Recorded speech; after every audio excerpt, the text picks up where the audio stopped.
पाकिस्तान का कौमी तराना कब नश्र हुआ?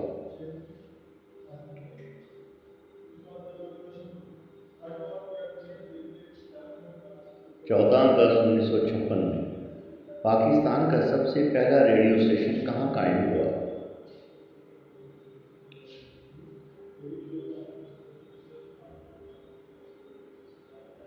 लाहौर में। पाकिस्तान का पहला दौरा किस मुल्क के सदर ने किया?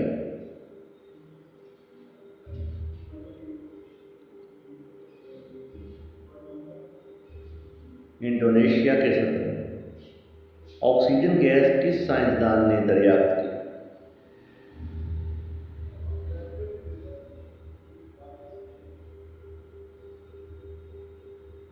लेवाइजे ने। पाकिस्तान की कौमी मिठाई कौन सी है?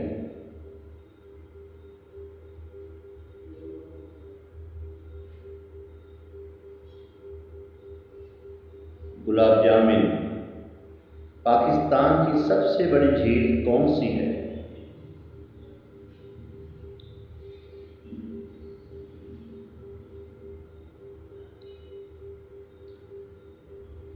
मंशर झील। सबसे हल्की गैस कौन सी है?